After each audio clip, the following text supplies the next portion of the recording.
음, 오늘 강사님이신 우리 유재성 박사님, 그 영어 이름이 이삭인가 봅니다.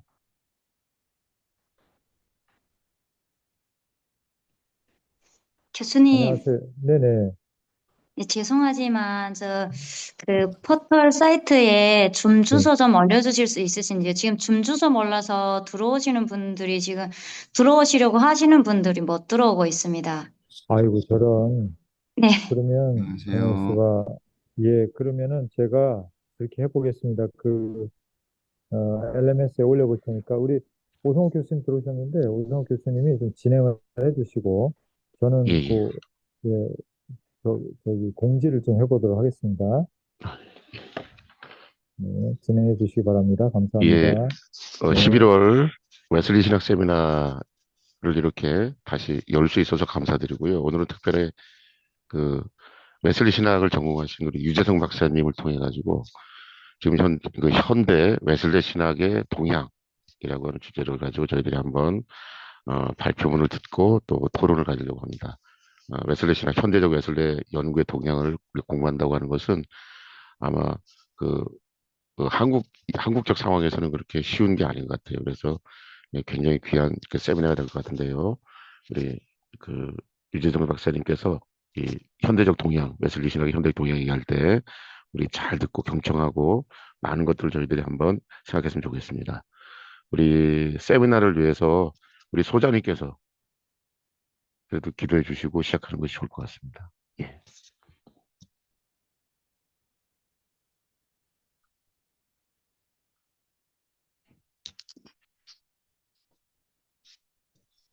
소리가 잘 안 제가, 나옵니다. 예, 예, 네, 예. 기도해 주시기 제가 좀 바랍니다. 외부에 나와 있어가지고, 그러세요? 예. 그냥, 네, 우리 교수님이, 그러면 예, 제가 죄송합니다. 기도하고 네, 시작하겠습니다. 네, 네. 예. 하나님 아버지 감사합니다. 저희 서울신학대학 웨슬리의 귀한 신학과 정신으로 다시 한번 저희들 세워지게 하시고, 특별히 하나님 이제 저희 웨슬리 신학 연구소를 통해서 웨슬리의 설교와 웨슬리의 사상을 다시 한번 깊이 저희들 공부할 수 있는 기회를 주신 거 감사합니다. 오늘 하나님이 세미나 모임을 통해서 특별히 현대 웨슬리 신학의 동향을 공부하려고 합니다. 함께해 주시고 현대 사회에서 웨슬리 신학이 어떻게 이해되며 어떻게 적용되며 어떻게 발전해 가는지를 우리 유재성 박사님을 통해서 깊이 성찰할 수 있는 시간 되게 하여 주시옵소서. 하나님 우리 유재성 박사님과 듣는 저희 모두가 다 하늘의 지혜로 함께해 주셔서 하나님의 거룩한 것들, 저희들에게 말씀하시고 하는 것들, 우리 시대에 꼭 저희들이 이해해야 되는 것들을 이해하는 귀한 시간 되게 하여 주옵소서. 감사하고 예수님의 이름으로 기도했습니다. 아멘. 네, 감사합니다. 오늘 굉장히 중요한 세미나가 될 텐데요. 특별히 우리 이제 웨슬리 신학을 공부하신 우리 유재성 박사님 모시고 웨슬리 신학의 현대적 동향이라고 하는 제목을 가지고 저희들이 한번 공부하려고 합니다. 어, 특별히 이번 세미나가 조금 기존에 우리 설교 세미나하고 조금 다른 차원의 어떠한 그러한 흐름을 가질 수가 있는데 여러분 어떤 그런 현대 상황에서 웨슬리가 어떻게 이해되고 소화되고 또 적용되는지 이런 부분들을 아마 여러분들이 한번 잘 생각해 보시고 여러분이 설교 현장 내지는 목회 현장에서 웨슬리 신학을 어떻게 우리가 현대적으로 이해하고 적용할 것이나 한번 생각해보는 그런 귀한 시간 됐으면 좋겠습니다. 우리 유재성 박사님, 우리 한번 박수를 한번 모시겠습니다. 감사합니다. 다음에 제가 시작해 주시면 예, 하면 감사합니다. 될까요? 예, 예. 네. 제가 드렸던 그 자료를 중심으로 좀 하도록 하겠습니다. 자료를 같이 읽으면서 하도록 하겠고요. 그 전체 카톡에 제가 또, 우리 조상현 간사님께 부탁을 좀 드려서, 그 사진도 하나 좀 이렇게 같이 공유를 좀 해달라고 이제 부탁을 드렸는데, 아마 이제 그 사진에 대한 설명도 제가, 이제 오늘 이렇게 같이 하면서, 그러면서 이제, 곁들여서 드리도록 하겠습니다. 말 그대로 이제 웨슬리 신학의 현대적인 동향인데요. 이게 주제는 굉장히 뭔가 그럴듯하고 방대하고 또 다룰 내용들도 너무 많아서 좀 부담도 되기도 하고요. 두 가지 이제 그 주제가 가지고 있는 시사하는 바가 있는데요. 말하자면 웨슬리를 연구하는 사람들, 그러니까 웨슬리가 가지고 있는 사상과 그를 어떻게 신학적으로 사고하는지 이제 연구자들의 어떤 신학적인 담론에 대해서 오늘 이야기가 될 테고요. 그 담론이 지금 현대적으로 어떠한 추세 중에 있냐, 어떠한 흐름 중에 있느냐, 이제 그런 이야기를 하게 될 텐데, 좀 전에도 말씀드렸지만 방대해요. 그래서 제가 여기서도 간략하게 말씀을 드렸지만, 현대 말하자면 그래도 나름 이제 최근에 웨슬리의 생애 사상 관련해서 연구한 연구서 가운데 한 권의 책을 제가 이따가 예로 좀 들어서 요즘 이렇게도 읽는구나. 요즘 이렇게도 연구를 진행을 하는구나. 라고 하는 좀 사례를 구체적으로 좀 드리면서 여러분들의 이해를 좀 돕고자 합니다. 일단은 들어가면서 좀 살펴보면 저희 이제 한국 성결교회 헌법에 보면 저희 신앙교리의 근간이 이제 웨슬리의 복음적 성결에 있다. 이제 이렇게 밝히고 있고, 저희 학교도 마찬가지죠. 저희 학교의 이제 건학 이념이나 신앙선언문, 사명선언문을 보더라도 그 헌법과 웨슬리라고 하는 이 두, 어떻게 보면 이 쌍두마차고 두 기둥이 저희의 신앙교리의 근간이고 신학의 근간이다. 이제 이렇게 다 이제 성명이 되어 있습니다. 그래서 저희 서울신학대학교 뿐만 아니라 우리 저희 이제 성결교회도 이 웨슬리의 복음적인 신학이 요체가 돼서 어떻게 그 신학을 토대로 저희가 이제 진리와 사랑의 복음을 전하는 거냐, 또 어떻게 살 것이냐, 이제 이런 문제들을 고민하고 같이 애쓰고 실천하고 있는데요. 오늘 세미나는 그 고민과 그 실천의 어떤 학문적인 담론이 어떤 방식으로 진행되고 있느냐, 그런 것을 좀 살펴보려고 합니다. 크게 이제, 저기, 박사님, 예, 예. 예, 저도 원고, 아, 아닌가요? 죄송합니다. 네, 그래서 크게 순서는 밑에 보시면 간추린 웨슬리 연대기, 웨슬리 연구 역사의 중요성, 그리고 뭐 현대 웨슬리 연구의 표준 자료 및 현대 웨슬리 연구의 대표 주자들, 그리고 마지막 네 번째 웨슬리 연구 모델인데요. 웨슬리 연구 모델 한 12가지 정도 돼요. 이제 그것들도 좀 살펴보고, 그리고 그 중에 이제 한 가지 모델을 가지고 어떻게 아까도 말씀드렸던 그 사례죠. 최근에 웨슬리에 대해서 연구를 한 연구소가 어떻게 그 모델을 가지고 우리에게 좀 새로운 어떤 시사점을 주는지, 어떤 새로운 관점으로 웨슬리를 보게 하는지, 그렇게 같이 이제 살펴보는 시간 갖도록 하겠습니다. 예, 유 어, 박사님, 예, 예. 저기, 시간이 어느 정도 발표 시간을 가지시면 좋을까요? 얼마나, 한 시간 정도 있나요? 한 40분 정도 안에 끝내야 될까요? 어떻게 할까요? 예, 지금 이제 페이지가 한 20페이지 되니까 다 읽으면은 꽤 네네, 시간이 걸릴 것 같은데, 네네. 제 생각에는 조금 요약적으로 예, 예, 이제 그러겠습니다. 원고를 공유하니까 참여하신 분들에게는 토론하면서 또 조금 할 수 예, 있으면 어떨까 싶어서 한 알겠습니다. 40분이나 예, 그 네, 어간에다 맞춰서 한번 알겠습니다. 진행해 주시면 좋을 듯 네, 합니다. 예, 감사합니다. 네. 네네네. 그래서 밑으로 내려가면 이제 간추린 웨슬리 연대기가 나오는데요. 첫 번째 주제부터 나오는데 여기는 이제 1703년부터 1791년까지 웨슬리의 생애를 간략하게 좀 사건 중심으로 정말 간추렸어요. 그래서 이거는 여러분들이 좀 나중에 참조를 하시고요. 밑으로 좀 내려주시죠. 쭉 내려서 다음으로 넘어가겠습니다. 네. 웨슬리 연구의 역사, 그리고 그 중요성에 대해서 좀 같이 좀 살펴보겠습니다. 웨슬리 연구의 이제 초기부터 지금까지 이어져 오는 어떤 흐름이랄까요? 그걸 이제 간추려서 했는데요. 좀 함께 좀 보도록 할게요. 웨슬리 연구의 초기 몇 년은요, 대체로 웨슬리가 이제 1791년에 사망한 직후의 기간을 반영을 하고 있습니다. 웨슬리의 삶과 웨슬리의 확고한 신념, 그리고 메소디스트 부흥이 영미 문화권에 미친 영향을 탐구하고 있는 상당한 양의 이 자서전적인 문헌이 이제 이때, 이 초기 때 등장을 했습니다. 그런데 이 초기의 그 대부분은 오늘날 이 현대 신학자들이 일반적으로 요구하고 있는 학문적인 기준에 미치는 경우가 굉장히 많았습니다. 비판적인 통찰력 이런 것들을 제공하는 대신에 대체로 이제 성인 전기로 기울어지거나 단순히 이제 웨슬리의 생각을 반복하고 열거하는 것이 전부였던 때였습니다.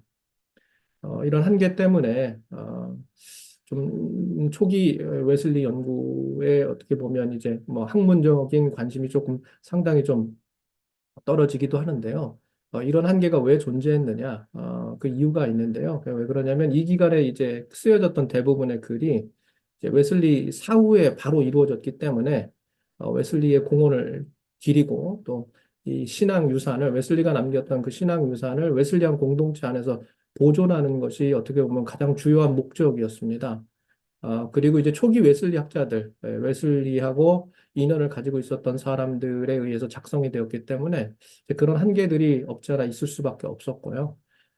그래서 이제 그런 결과 때문에, 결국 그런 이유 때문에, 그런 한계 때문에, 이제 이런 초기 작품들은 이제 웨슬리의 신념을 형성을 했던 더 광범위한 역사적이고 문화적이고 신학적인 맥락이 줄곧 간과되는 경우가 좀 많았고요.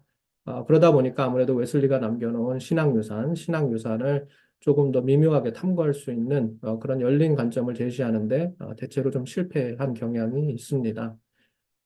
그러다 시간이 좀 흐르죠. 그래서 20세기 초에 이르면 이제 웨슬리의 연구가 조금 변화를 겪어요. 이 시기 학자들은 웨슬리가 죽은 후에 거의 이제 한 1세기 동안 만연했던 경향이 바로 이제 좀 전에도 말씀드렸던 이 자서전적이고 이 성인전기적인 서사였는데요. 여기 이 틀에서 조금씩 이제 벗어나기 시작합니다. 아, 그래서 웨슬리의 삶과 공헌을 이렇게 설명하려고 할 때요, 개인적인 이야기 또는 이상화된 묘사 이런 것들을 이제 강조하는 것보다는 웨슬리의 신학적인 중요성, 웨슬리의 신학적인 입지 이제 이런 것들을 더 광범위한 기독교 역사 전통 내에서 좀 찾고 이제 특정하려고 하는 시도들이 조금씩 나타나기 시작합니다. 특히 벨기에 신학자 막스민 피에트나 조지 크래프트 셀 같은 이 외에도 더 많은데요. 아무튼 이제 이런 이제 개혁주의 전통의 어떤 관점을 가지고 웨슬리의 신학을 들여다보려는 사람들, 이제 그런 학자들이 이 20세기 초 웨슬리 연구의 어떤 최전선에 있었다라고 볼 수가 있겠고요. 이 20세기 초 이후부터 이 웨슬리 연구의 흐름을 계속해서 개신교 신학 사상의 형성과 웨슬리라고 하는 이런 관계, 이 관계 틀 안에서 이해하는 방향으로 발전을 시켰습니다. 그리고 시간이 조금 더 흐르죠. 20세기 중반에 가면서 웨슬리 연구가 조금 더 발전합니다. 이때의 이제 주요한 웨슬리 학자로는 프란츠 힐데브란트, 콜린 윌리엄스, 마틴 슈미트, 레오 콕스, 밀드레드 윈크프, 알버트 아우틀러 등이 있습니다.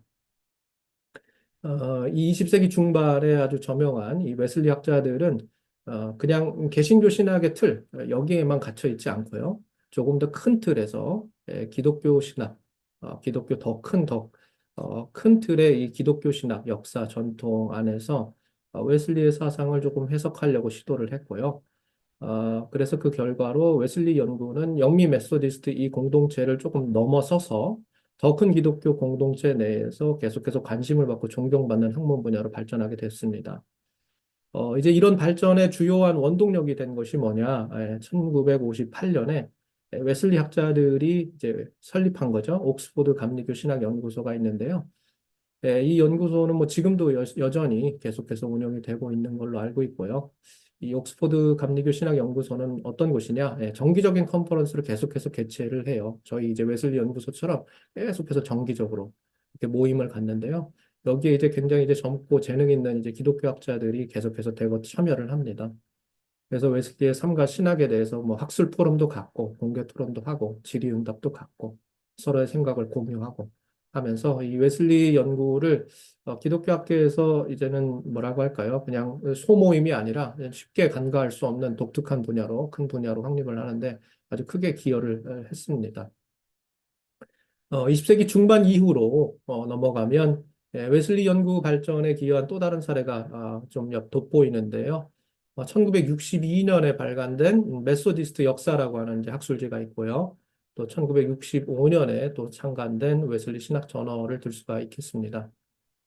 이 저널은 웨슬리 학자들이 이제 자신의 연구를 이제 출판하고 공유할 수 있는 아주 중요한 통로가 됐죠. 그런데 단순히 이제 자기들끼리만, 웨슬리안들끼리만의 문제가 아니라요. 이 연구를 웨슬리안 공동체 밖으로, 소위 말해서 웨슬리 공동체 안과 밖에서 웨슬리 연구를 더 쉽게 접근할 수 있도록, 더 널리 알릴 수 있도록 하는 이런 수단이 이 저널이 돼서 이게 어디까지 미치게 되냐면 미국 종교 아카데미 소위 이제 AAR이라고 불리는 아주 굉장히 큰 기독교 국제적인 컨퍼런스가 있죠. 그 산하에 이제 웨슬리 연구 그룹의 설립으로 이어지게 됩니다.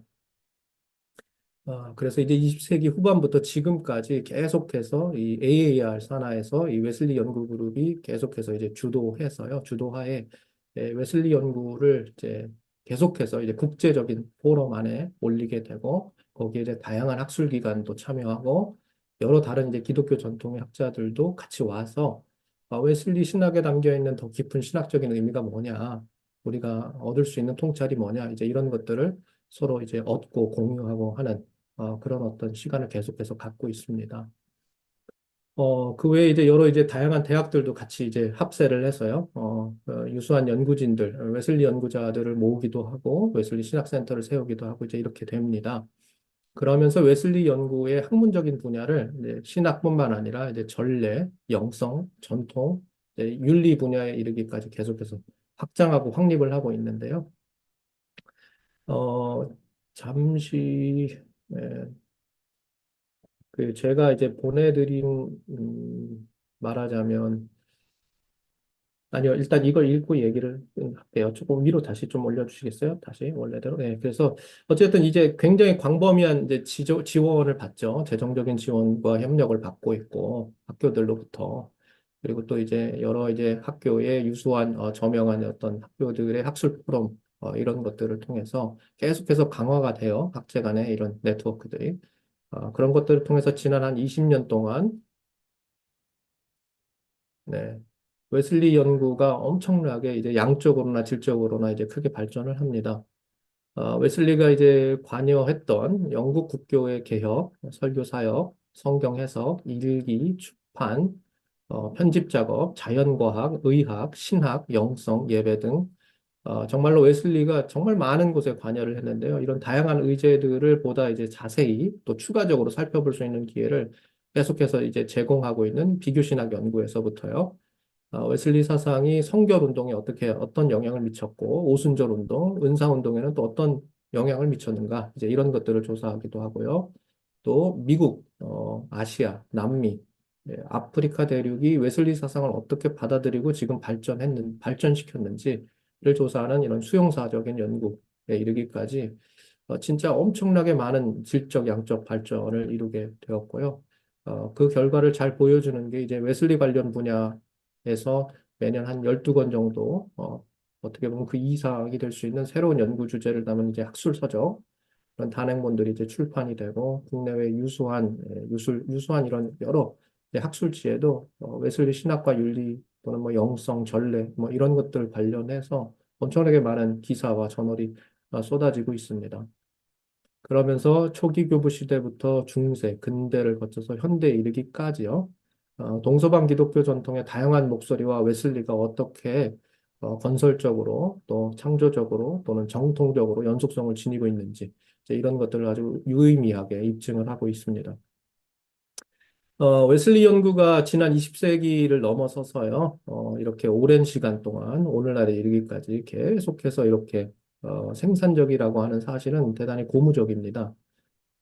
그것은 이제 현대 기독교 신학자들이 웨슬리와 웨슬리가 남겨놓은 어떤 신학적인 공헌을 이해하는데 상당한 주의를 기울이고 있다는 사실을 보여줄 뿐만 아니라 웨슬리 연구가 현대 기독교 신학에서 진짜 정말로 진정으로 중요하고 가치 있는 학술 담론 분야라는 것이 이미 공식적으로나 학문적으로 널리 인정받고 있다라고 하는 사실을 또한 시사합니다.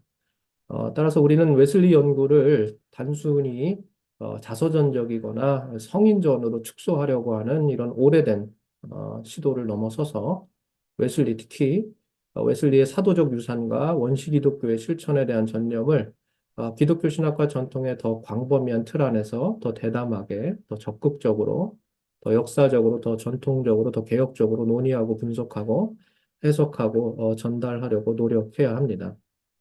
어, 이런 노력은 우리가 단순히 현대 웨슬리 신학의 흐름을 그냥 아무 생각 없이 따라가야 한다는 것을 의미하지 않고요. 오히려 웨슬리 신학의 이 독특한 이런 학자적인 입장을 계속 유지하고 더 넓은 기독교 신학 커뮤니티 내에서 자기 반성과 개혁의 이 개혁을 위한 이런 목소리를 높이는 신뢰받고 존경받는 신학자로 우리가 우뚝 서야 한다는 것, 그것을 의미합니다. 이것은 마치 웨슬리가 굉장히 소규모로 가지고 있었던 메소디스트 부흥 운동을 통해서 영국 국교회라고 하는 더 큰 기독교의 이 커뮤니티를, 이 공동체를 지속적으로 개혁하려고 했던 것처럼 우리도 그런 목소리를 내기 위해서라도 이런 흐름에 들어가서 우리의 목소리를 전해야 한다. 이제 그런 의미에서 좀 살펴볼 수가 있겠습니다. 지금 웨슬리 연구를 좀 살펴봤는데요. 아까 이제 AAR, 이제 매년 계속해서 이제 국제 포럼이 열린다고 했는데요. 앞으로 23일이니까요. 오늘이 21일. 이틀 후에 AAR에서 또 이제 웨슬리 포럼이 열리는데요. 엄청나게 이제 전 세계에 있는 분들이 다 모이시는데요. 거기 이제 혹시 사진을 띄워주실 수 있는지 모르겠는데, 카톡으로 공유를 해드렸기 때문에 사진이 아마 있으실 것 같기도 하고요. 간단하게만 언급하고 넘어가도록 하겠습니다. 어, 당장 내일 모레 이틀 있다가 이 웨슬리 신학부스에서 뭔 주제를 가지고 지금 하는지만 말씀을 드리면, 거기 이제 듀크 대학에 있으신 이제 최정 교수님이 저기 뭐죠? 프리사이드 하시는데요. 거기 보시면 이제 주제들이 이제 잘 보이실지 모르겠어요. 너무 지금 너무 작은데, 거기 메소디스트 오리겐이라고 이렇게 되어 있는 게 있습니다. 이제 주제 포럼이에요. 오리겐은 이제 우리가 이제 소위 말해서 이제 어, 알렉산드리아에서 활동을 했던 아주 초대 교부인데요. 이분의 설교 이제 여기는 이제 시편 81인데요. 우리가 가지고 있는 성경은 82편을 읽어야 됩니다. 이게 지금 이제 그때 이제 오리겐이 가지고 있었던 그 이제 세프아진트 버전하고 저희가 지금 가지고 있는 개역 개정하고 좀 다르기 때문에요. 좀 다른데 시편 82편에 보면 이제 시편 기자가 우리 인간이 만들어진 목적에 대해서 이제 노래를 하는 부분이 있습니다. 말하자면 하나님의 아들들, 하나님의 아들로 부르시고 하나님 또 말하자면 이 하나님의 형상을 회복하는 이제 그런 거에 관련해서 나오는 이제 시편 기자의 설교인데요. 이 설교가 이제 오리겐의 이 시편 81편, 우리로 말하면 82편 설교죠. 그 설교에 나와 있고요. 말하자면 우리 이제 웨슬리안들이 가지고 있는 이제 성화라고 하는 게 굉장히 중요하지 않습니까? 그 성화의 신학과 이 웨슬리의 성화의 신학과 이 오리겐의 시편 82편에 나와 있는 그 성화의 신학이 어떻게 소위 말해서 연관성이 있느냐 이제 그런 것들을 연구하는 이제 포럼이고요. 그리고 밑에 보면은 이제 우리가 잘 알고 있는 이제 삼위일체 신학을 세우는데 굉장히 혁혁한 공을 세운 이제 가파도키안 교부들이죠. 가파도키안 교부들로부터 웨슬리 시대에 이르기까지 이 성화와 그리스도인의 완전과 영화에 대한 영화죠. 글로리피케이션, 영화에 대한 기독교 신학 사상, 이 교리 안에서의 어떤 발전사죠, 수용사죠. 이런 것들에 대해서 이야기하는 포럼이 또 하나가 있고요. 그 뒤에는 이제 웨슬리가 워낙에 이제 금요옥에 대해서 계속 이야기를 했는데요. 1730, 제가 정확하지는 않은데요. 2년경인가요? 그때 이제 영국의 한 주간, 이제 매거진에서, 웨슬리가 일으켰던 이 신성애적, 이 홀리클럽에 대한 어떤 굉장히 강도 높은 비난이 있었어요. 근데 이제 여러 가지 이제 비난이 많았는데 그 비난 가운데 하나가 뭐냐면 이 금욕이거든요. 근데 이제 성적인 어떤 금욕에 관련된 이제 부분에 대해서 이제 좀 건드렸는데 그러면서 이 웨슬리의 이 신성에 대해서 비판을 할 때 한 가지 단어를 갖다가 쓰는데 그게 뭐냐면 우리가 어 이제 이걸 어떻게 표현을 하면 좋겠는지 모르겠는데 환관이라고도 표현을 하기도 하고 말하자면 이제 거세하는 거잖아요. 예. 그러니까 이제 성적인 금욕을 이제 과도하게 급진적으로 이렇게 시도를 하고 있는 신성에 대해서 이제 영국의 한 매거진이 그런 식으로 이제 비판을 하는데요. 소위 말해서 이제 고대의 이 환관들에 대한 어떤 그런 어떤 금욕적인 삶을 연상시키듯이 이런 과도하고 급진적인 어떤 성적인 금욕을 외친 이 신성애라고 하는 이런 맥락에서 큰 틀에서 이제 비판을 하고 그게 이제 어떻게 보면 시발점이 돼서 계속해서 웨슬리가 일으켰던 운동의 이 금욕주의 운동에서 이 이미지가 이 환관에 대한 언어가 계속해서 등장을 하게 되는데요. 그 패턴에 대해서 그 소위 말해서 처음 시작을 이제 그런 어떤 급진적인 어떤 성적인 금욕 이제 그런 방식의 어떤 기독교 영성의 어떻게 보면 시발점을 이제 오리겐으로 살펴보는 건데요. 오리겐이 줄곧 이야기했던 고대의 환관들이 가지고 있었던 또는 이제 환관의 몸으로 가지고 있었던 기독교 영성 뭐 이제 이것과 관련된 이런 논의들을 웨슬리하고 특히 이제 초기 이제 메소디스트 부흥 운동에서 계속해서 가지고 가려고 했던 급진적인 금욕주의 운동하고 어떻게 매칭이 되는지를 보여주고 있는 그런 포럼이 또 이제 열리는 것이고요. 그 뒤에는 이제 아구스티누스하고 웨슬리의 이 원죄론에 대한 이야기가 되겠습니다. 이런 식으로 지금 내일 모레예요. 노벰버 23rd면은 내일 모레죠. 예, 이제 AAR 미팅에서 이런 포럼이 열리고 있다라는 거를 간단하게 현대 신학 동향이니까 아 이런 게 지금 열리는구나 이런 것들을 한번 그냥 간단하게 소개를 드리는 거고요. 다시 좀 넘어갈 수 있을까요?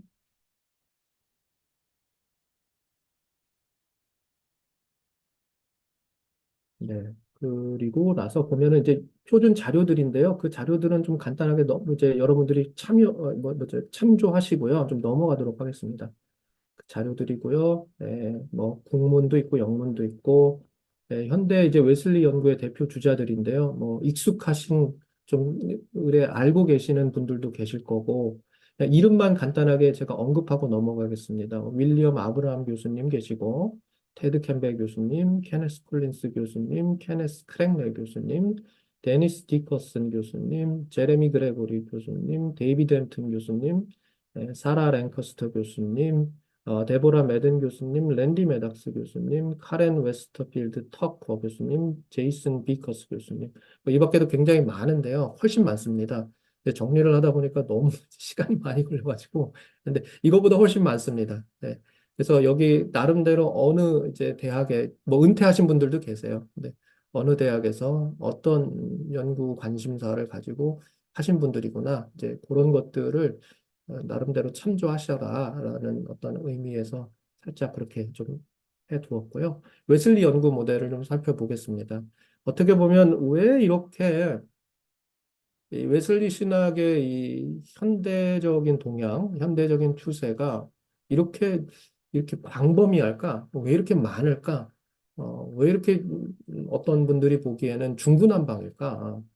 그냥 하나만 파면 되는데, 성결만 파면 되고, 목회자로서 웨슬리만 파면 되는데, 왜 이렇게 여기저기 이런저런 다양한 주제를 할까? 이제 그 이유에 대한 어떻게 보면 답이라고 할 수도 있을 것 같은데요. 간단하게 좀 살펴보도록 하겠습니다. 웨슬리 연구 모델인데요. 조시아 터커는요, 읽겠습니다. 1742년에 쓴 그에 져서 메소디즘 원리의 간추린 역사에서 이렇게 말합니다.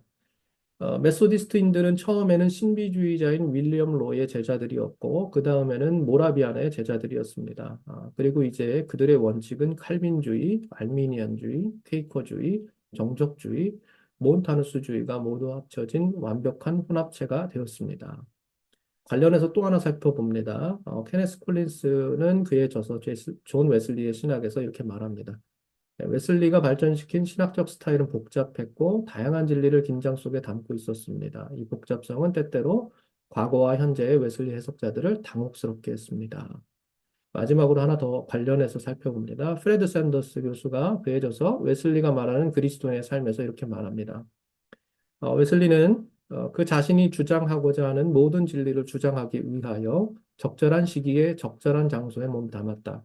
처음에는 청교도적 배경에서 다음은 영국 국교회 고교회 독서 프로그램으로 그 다음은 루터의 벼락 같은 도전으로 그리고 경건주의 영성 저술가들로 옮겨 다녔다.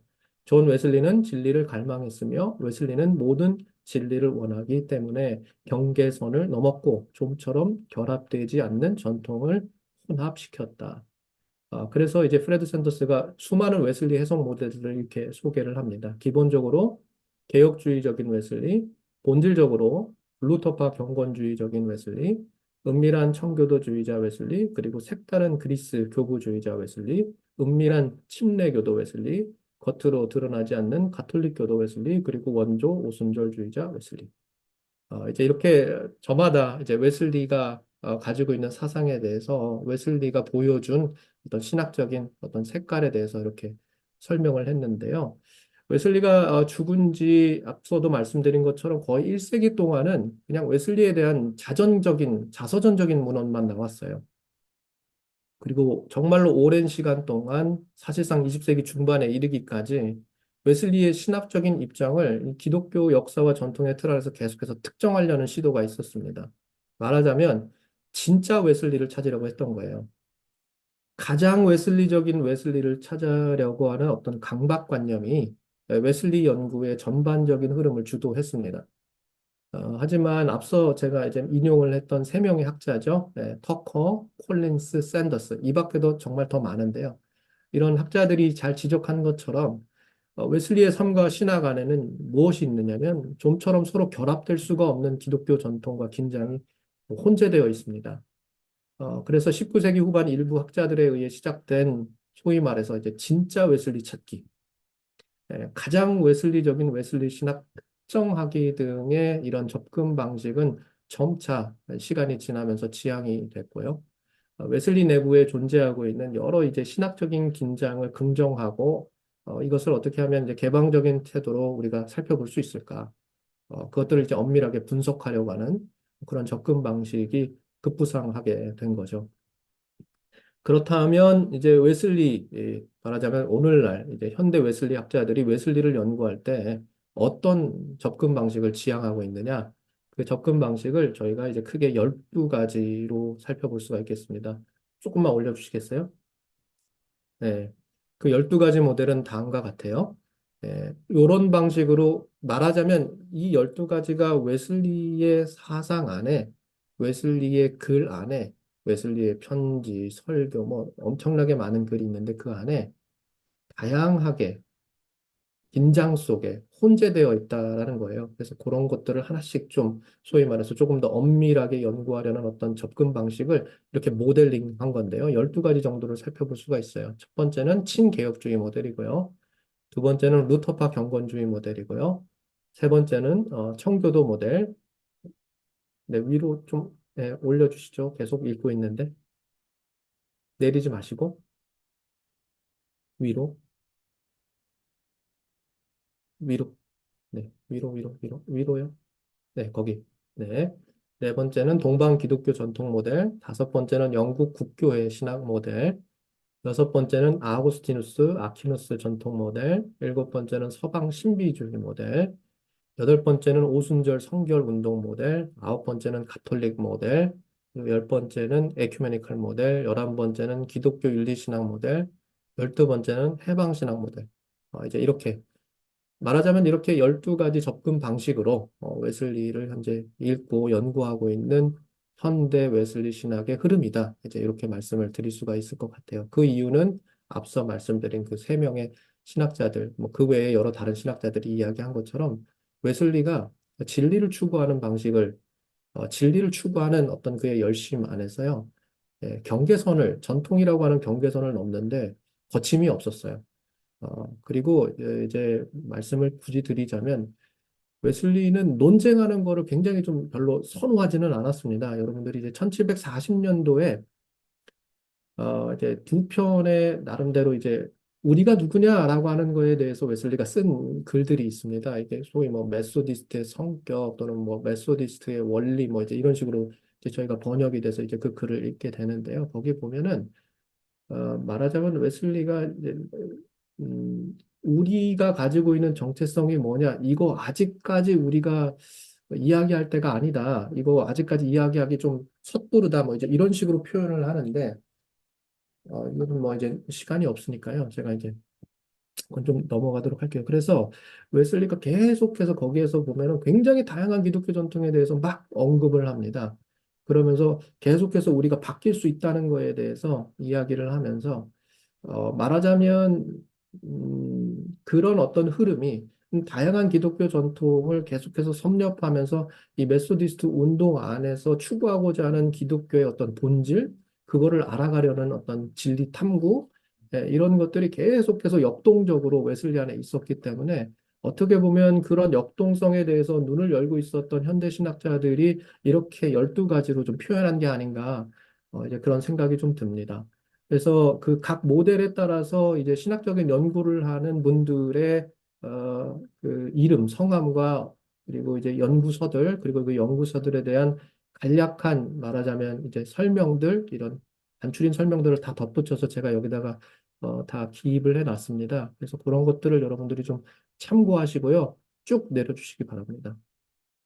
마지막 그래서 제가 아까 이제 사례에 대해서 소개를 좀 드린다고 했는데 그것만 좀 설명을 드리면서 같이 보도록 하겠습니다.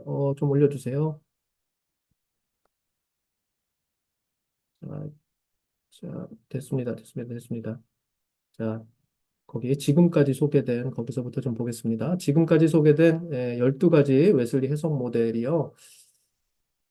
지난 한 20년 동안 140여 편의 박사학위 논문이 출판이 됐습니다.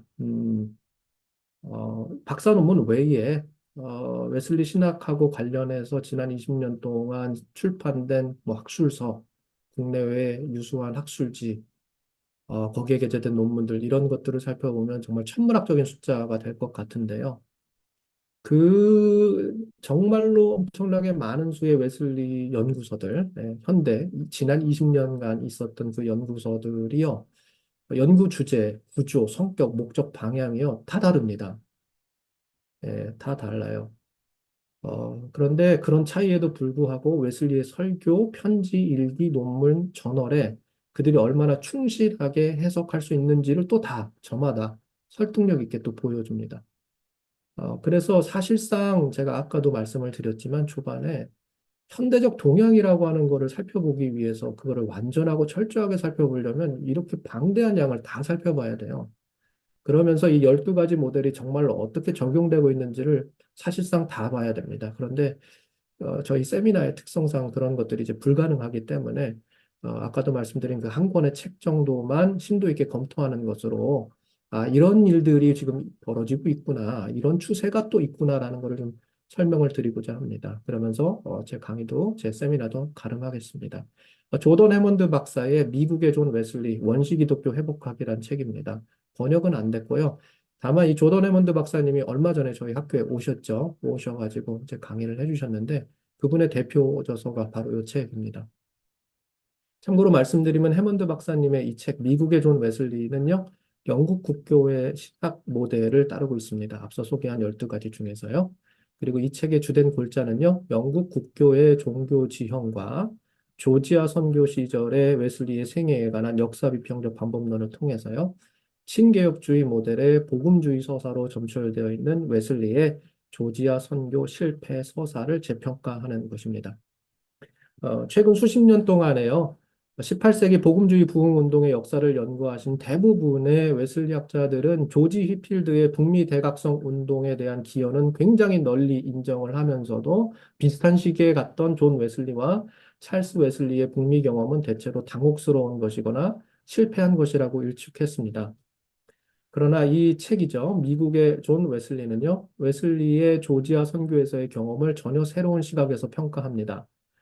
이 책의 서론에서 해먼드 박사는 웨슬리의 조지아 선교에 대한 일반적인 해석을 능숙하게 요약한 다음에 웨슬리가 새로운 식민지 조지아를 사도행전에 묘사된 초기 교회의 원래 형태, 즉 원시 기독교를 구현하기에 가장 적합한 장소라고 판단했다고 말합니다. 그리고 웨슬리가 이러한 비전을 갖게 된 것에 대해서 다음에 3가지 출처를 제시합니다. 첫째는 웨슬리가 영국의 시골 마을 에버스에서 자라면서 그의 부모인 사무엘과 수잔나 웨슬리로부터 전해받은 청교도 신앙 교육입니다. 그 다음 두 번째는 옥스퍼드에서 받은 기독교 고전 교육과 조지아 선교 전후의 독서입니다.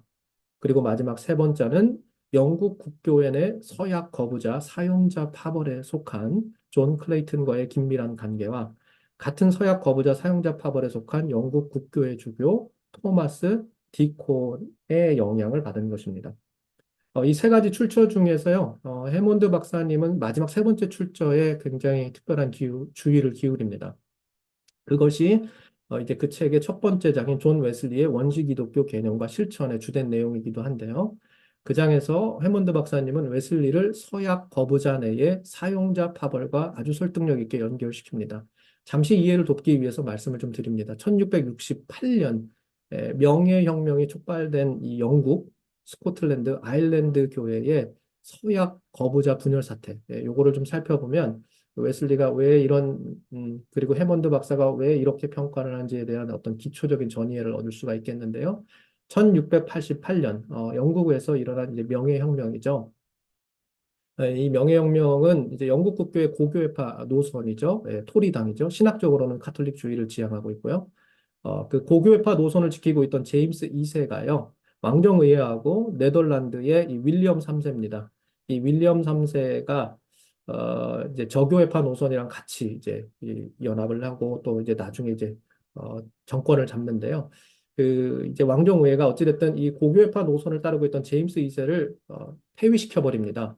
그리고 나서 1689년 2월 13일에 이 저교회파 노선, 휘그당이죠. 신학적으로는 개신교 복음주의입니다. 저교회파 노선에 의해서 이 윌리엄 3세가 그러니까 제임스 2세를 폐위시킨 그 윌리엄 3세를요. 그의 아내 메리 2세하고 공동군주제로 이제 대체시켜 버렸는데요. 이 혁명이 이제 피 한 방울 안 흘렸다 해가지고 명예롭게 이루어졌다 해서 명예혁명이라고 그러는데 1688년에 영국에서 이 명예혁명이 일어납니다. 그리고 이 명예혁명 때문에요. 영국, 스코틀랜드, 아일랜드의 기존 교회가요. 분열합니다. 그러니까 웨슬리가 태어나기 전에 한 20년도 채 되기 전에 일어난 일이에요. 대체로 이제 그 분열은 이제 고교회파하고 저교회파 사이의 종교적인 갈등 정도로 이야기를 하지만 여기에는 어떤 사태가 또 촉발되냐면요. 논주링 분열, 이 스키즘이라고 해서요. 서약 거부자 분열이라는 사태가 촉발합니다. 논주링 분열이라는 건 뭐냐면 영국 국교회의 성직자들이 본래 이제 사제로서 직위를 얻는 조건으로 자신들의 통치 군주에게 충성을 서약합니다.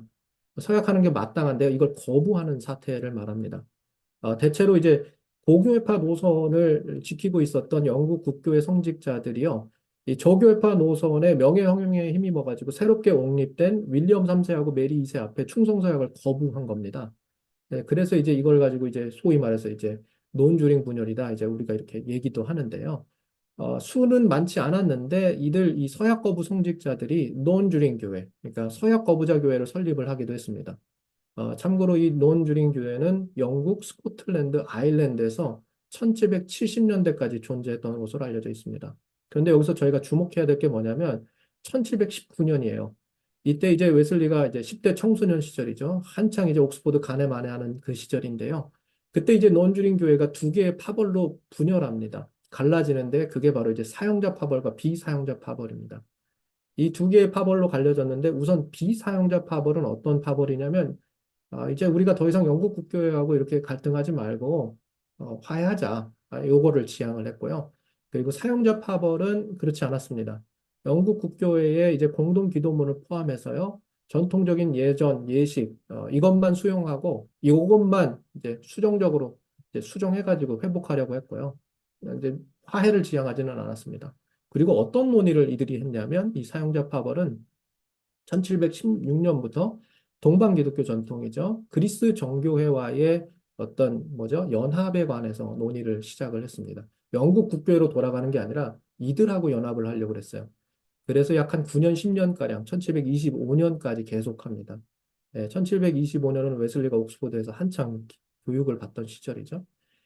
그래서 어찌됐든 간에 그런 논의가 성공을 거두지는 못하고 두 파벌 간의 명목상의 합의만 1732년에 국적으로 이루어지게 됐는데요. 중요한 질문은 이 서약 거부자들 그리고 이들의 이 파벌주의가 웨슬리하고 무슨 관련이 있냐는 거예요. 특히 조지아 선교 이전과 이후에 초기 웨슬리 사상 형성과 무슨 관련이 있냐는 것이 되게 중요하죠. 그것은요, 영국 국교회 안에서 서약을 거부한 성직자들 가운데 이 사용자 파벌에 속한 인물들이 있어요. 아까 소개한 바로 그 인물들인데요. 그 인물들하고 웨슬리 사이의 관계를 통해서 도대체 무슨 관련이 있는가? 웨슬리의 초기 사상 형성과 어떤 관련이 있는가? 이런 것들이 다 설명이 되는 거예요. 옥스퍼드 시절, 좀 더 정확히 말하면 웨슬리가 이제 신성의 동료들과 함께요. 초대 교부들의 문헌을 읽을 때요. 거기 예시가 있으니까 나중에 참조하세요. 웨슬리가요. 영국 국교회 내의 서약 거부자 중에 사용자 파벌의 일원이었던 존 클레이튼과 긴밀한 관계를 맺습니다. 클레이튼은 옥스퍼드 신성회의 회원이었어요. 1732년에 가입한 그는 웨슬리를 런던과 옥스퍼드 출판사들에게 소개했습니다. 이 사람이 이제 런던에 있는 한 출판사 아들이에요. 그래서 웨슬리가 이제 출판 작업을 하는데 소개도 시켜주고 웨슬리가 1733년에 첫 번째 매일 기도집을 출판할 때요. 그때 막 큰 도움을 줍니다.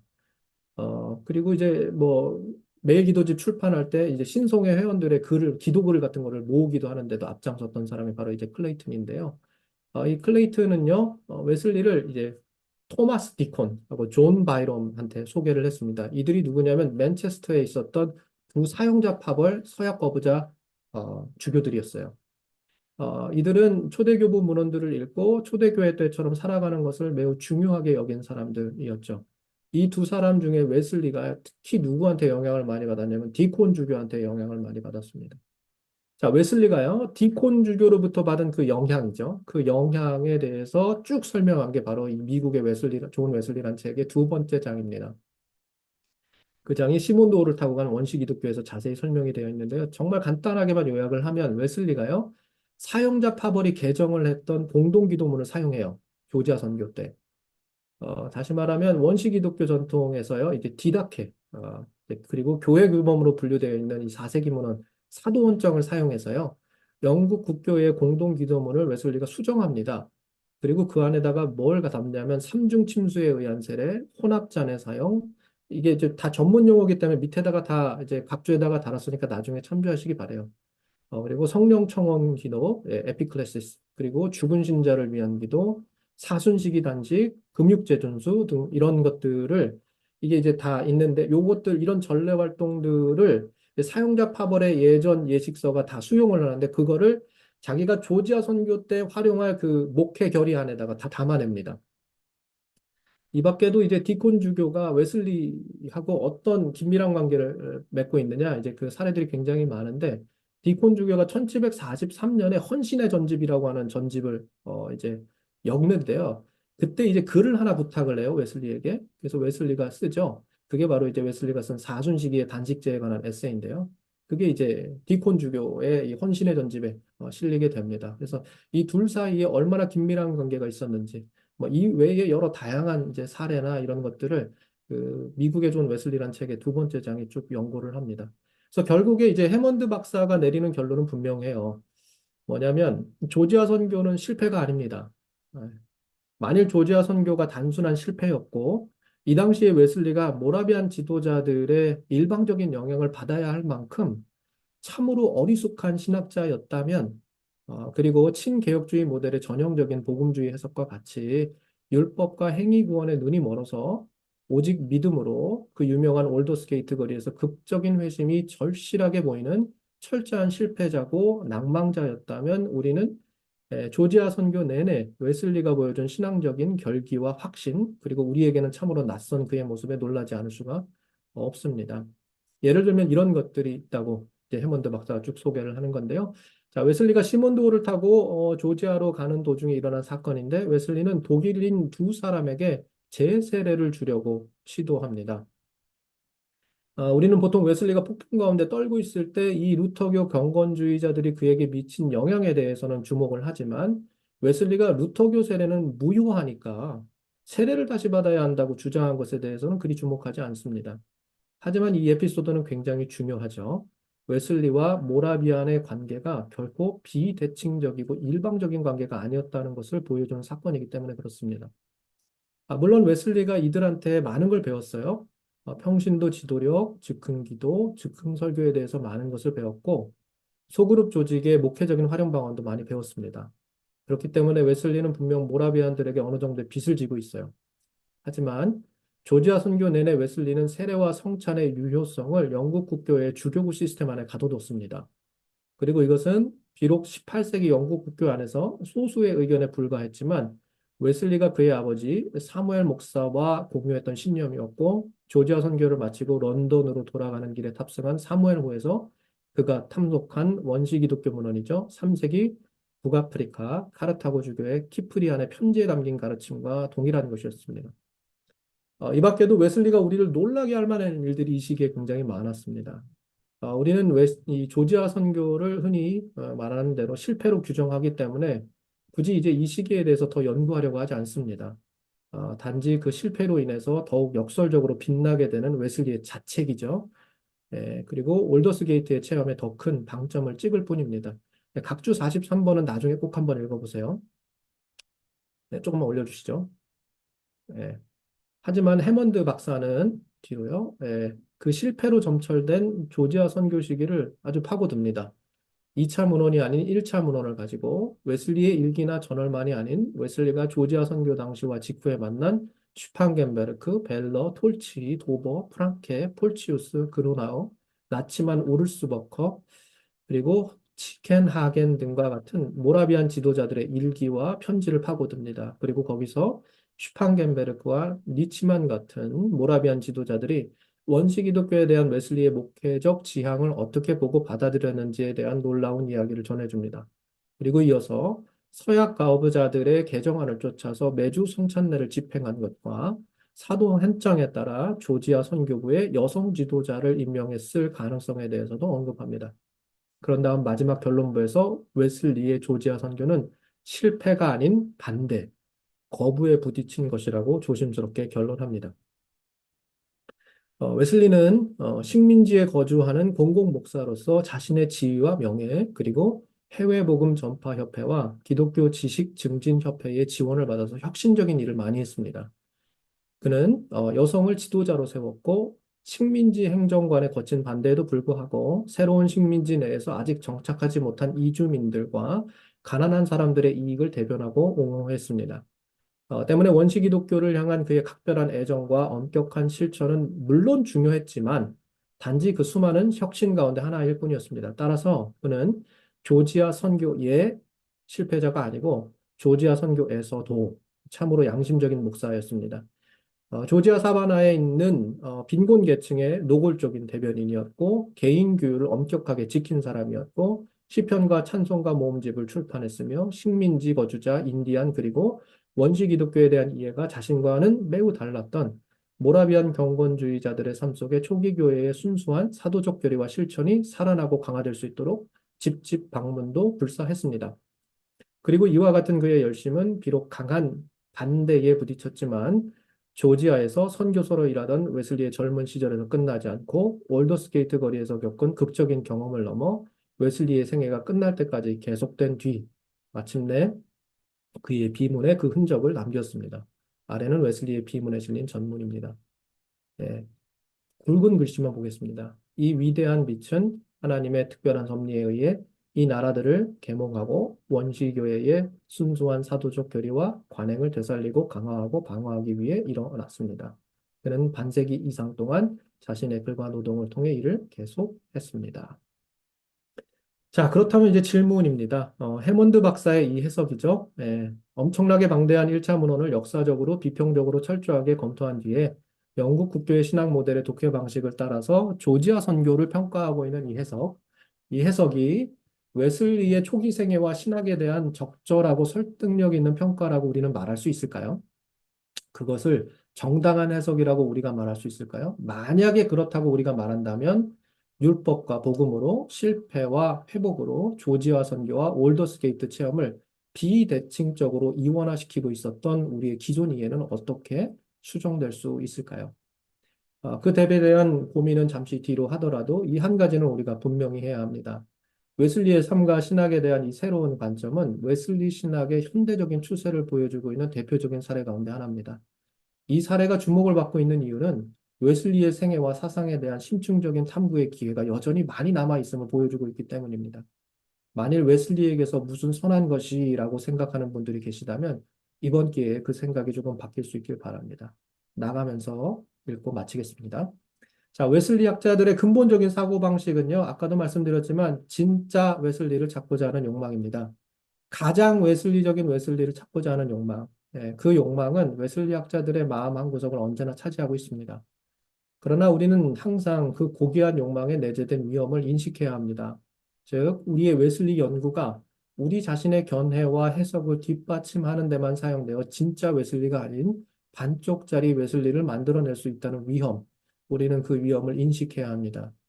예를 들어 현대 웨슬리 학자들에게 요구되는 필수적인 연구 윤리 중 하나는 웨슬리의 삶을 초기, 중기, 후기로 구분해야 한다는 것입니다.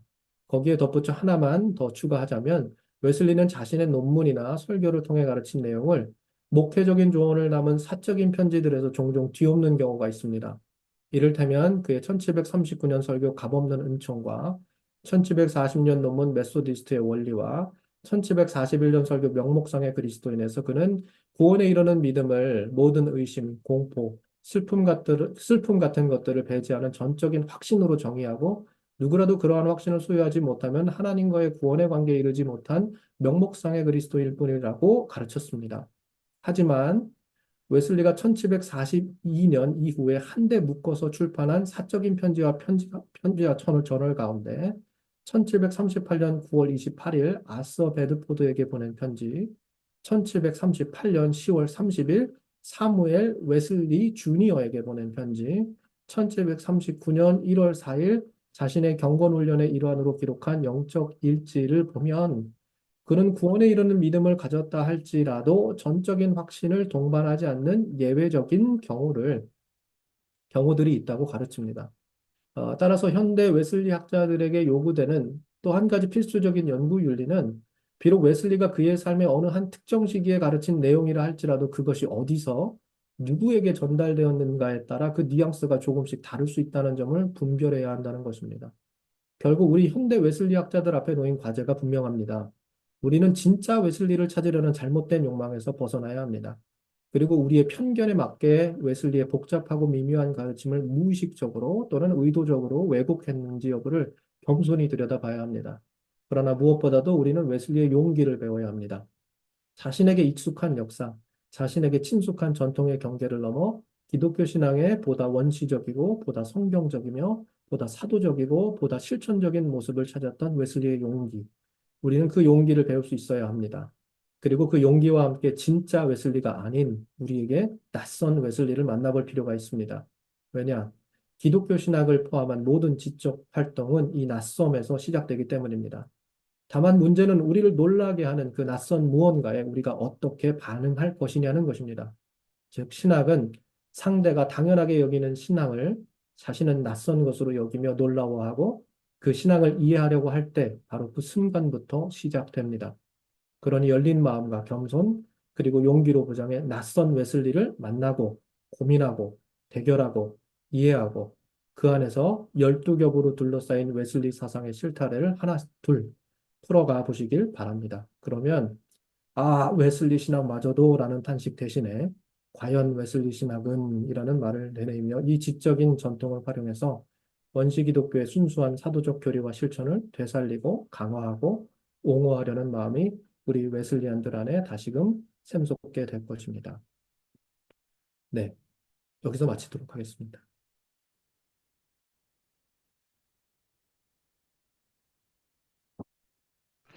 예, 수고하셨습니다. 다음 기회에 박수로 우리 감사를 표했으면 좋겠습니다. 감사합니다.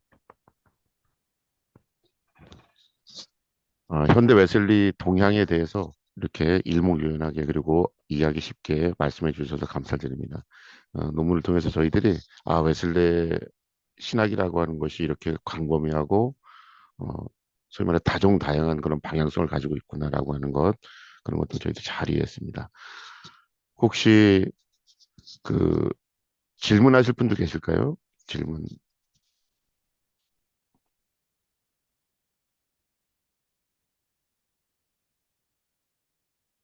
예, 안녕하세요, 목사님.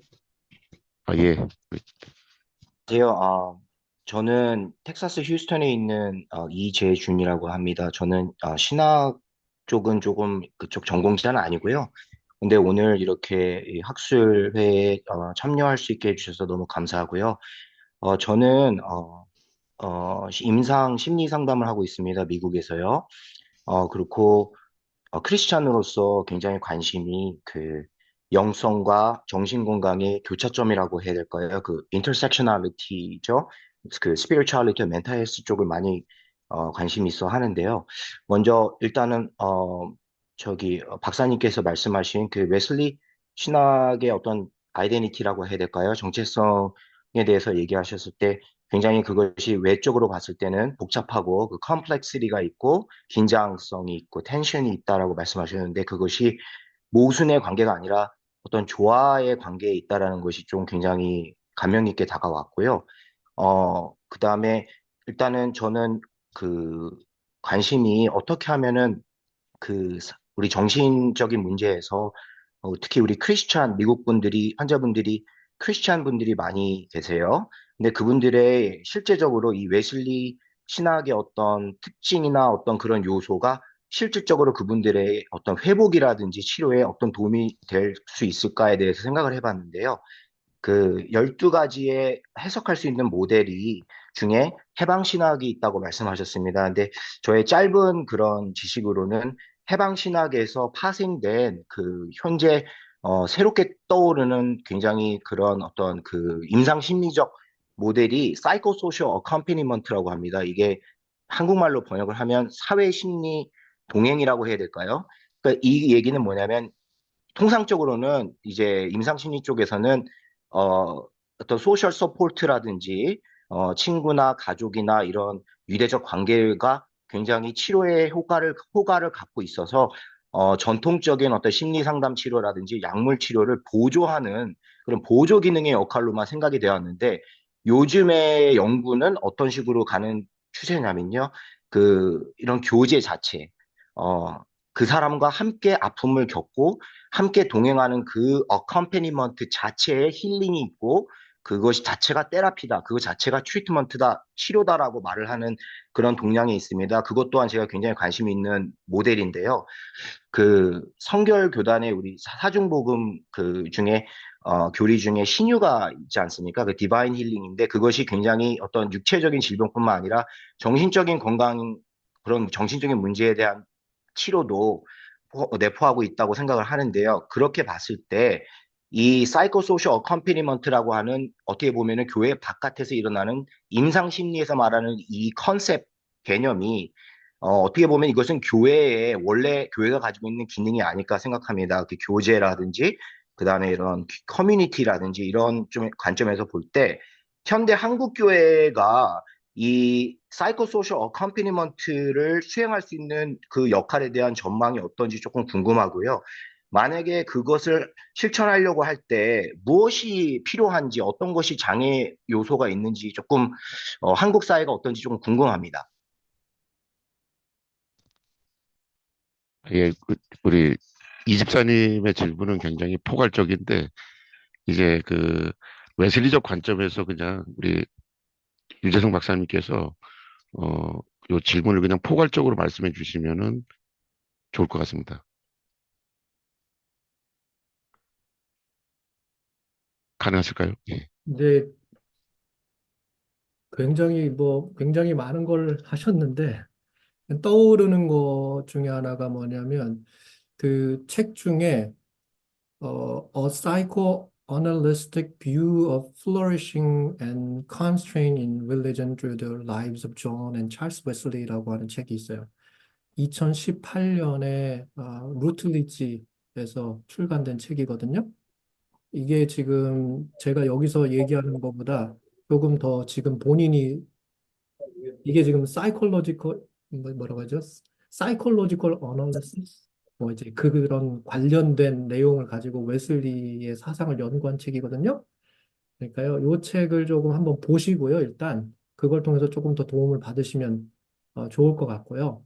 그냥 여기서 그냥 원론적인 이야기만 하자면 당연하죠. 네, 웨슬리가 가지고 있는 예슬리가 보여준 어떤 그런 역량, 특별히 신도회가 그런 거잖아요. 영국 국교회는 전부 다 이제 교구별로 이렇게 구획구획되어 있었는데 말하자면 그런 어떤 탈교구잖아요. 그리고 탈교구와 이 자발적인 어떤 참여와 자발적인 어떤 그런 어떻게 그러면 연결을 통해서 어, 신도의 그 회원들 간의 어떤 자발적인 연결과 탈교구적인 어떤 이 사회적 모임, 공동체를 통해서 계속해서 끊임없이 그냥 가르치고 그냥 뭐 설교하고 그냥 어떤 신학적인 내용만 전하고 뭐 그런 것이 아니라 삶의 실제적인 영역으로 파고들고 그런 어떤 공동체 안에서의 어떤 그런 모임을 통해서 계속해서 꾸준히 어떤 케어를 했던 이런 것들, 그런 웨슬리의 그런 조직들이 가지고 있던 역량들, 이제 그런 것들이 본인이 이야기하고 있는 무슨 뭐 사이코 어널리시스 뭐 이제 그런 어프로치가 뭐랄까요? 그냥 웨슬리하고 연결을 하는데 좀 한 단초가 되지 않을까 뭐 그런 생각도 좀 들고요. 앞서 그 책이 조금 도움이 되지 않을까 싶기도 하고 그렇습니다. 네, 다른 예, 또 질문, 감사합니다. 네. 예, 감사합니다. 예. 네, 저도 굉장히 흥미로운 아주 또 그런 질문을 오랜만에 받아보는 것 같아서 코멘트를 좀 붙이고 싶은데 지금 공부를 하고 계신가 봅니다. 예, 그렇습니다.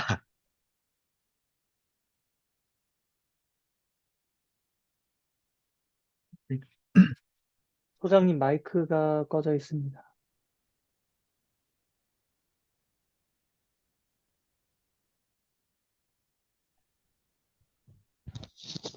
여보세요?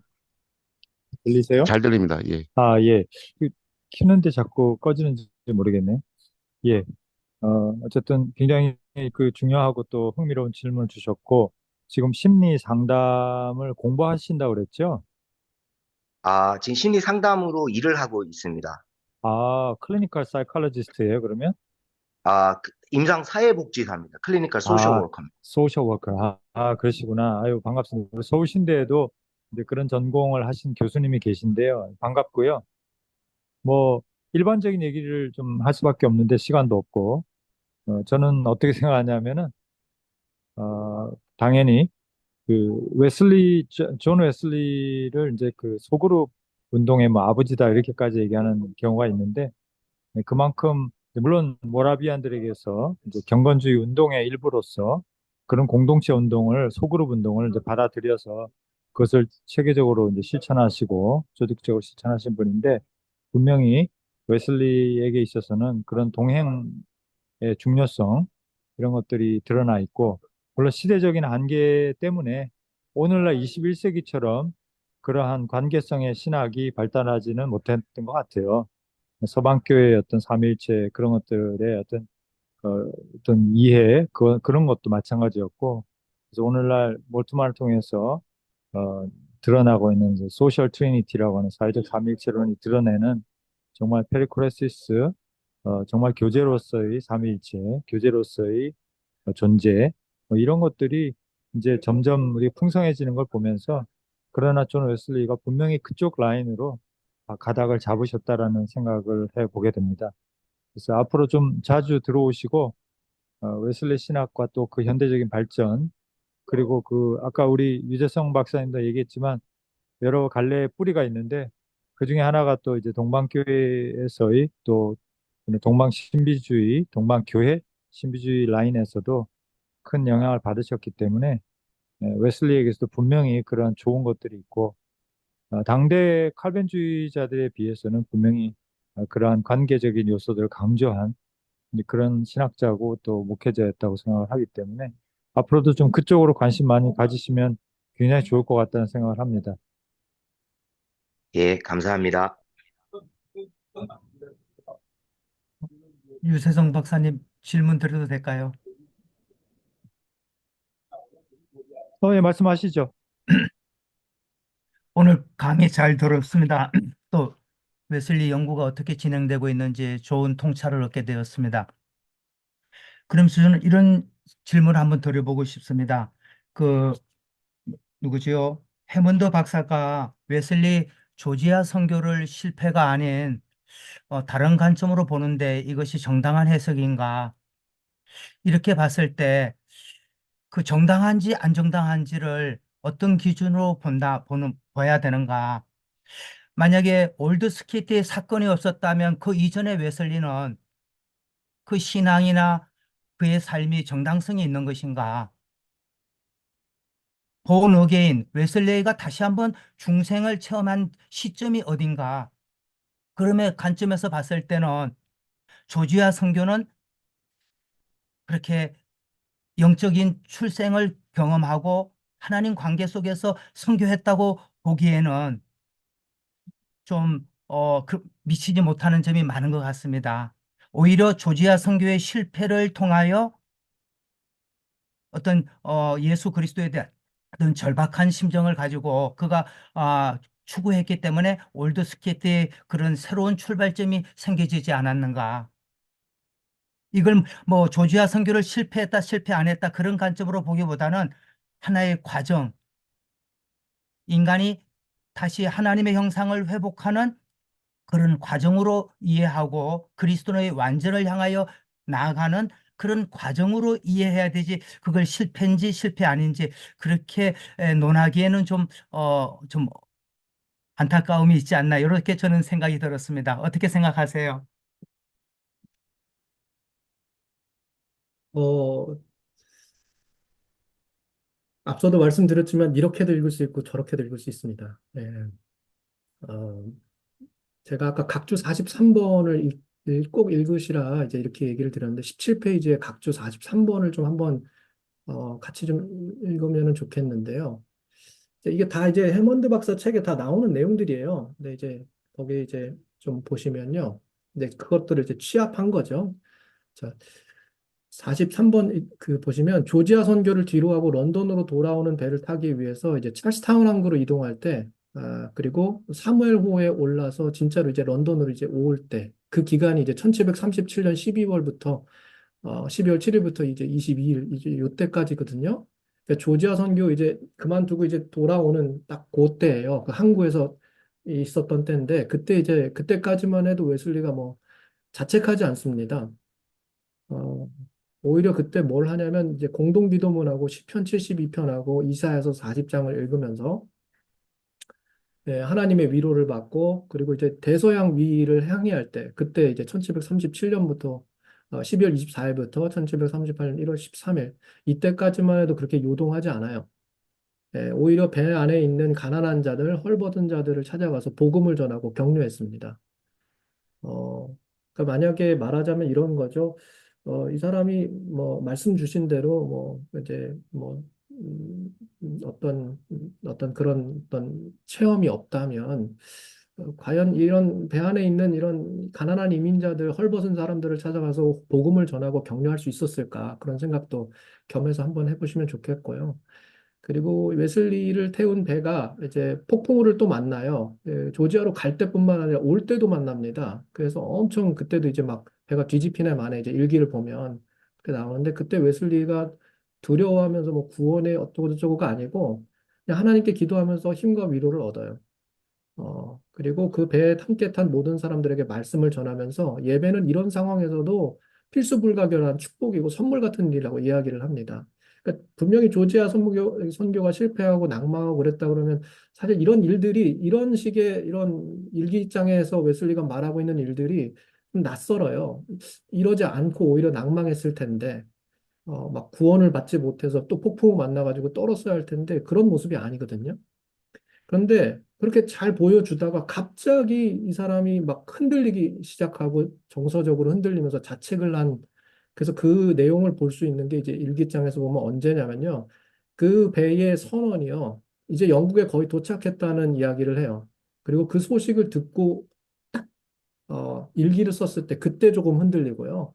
그리고 눈앞에 영국 땅이 이렇게 탁 펼쳐져 가지고서는 이제 육지까지 이제 가게 되는 이제 그때 쓴 그 일기 그래서 눈앞에 펼쳐졌다고 하면서 그때 쓴 그 일기를 보면 그때부터 갑자기 막 흔들리기 시작합니다.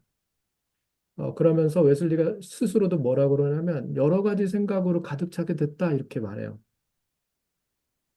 그리고 자신이 2년 전에 조지아로 떠날 때 가졌던 계획과 마음가짐을 이렇게 일기장에 이렇게 회상하면서 글을 쓰다가 갑자기 자책하기 시작을 해요. 이게 실패로 인한 자책인지 아니면 기독교 복음 전파의 사명을 다 완수하지 못하고 끝내 고국당을 밟고야 마는구나라는 회한인지 이제 1737년 12월 7일부터 1738년 1월 29일까지의 웨슬리의 저널을 읽어보시면서 다시 한번 생각을 해보시면 좋을 것 같아요. 참고로 덧붙이면은요, 웨슬리는 자신의 일기에서 인디안 선교에 대한 아쉬움을 계속 토로해요.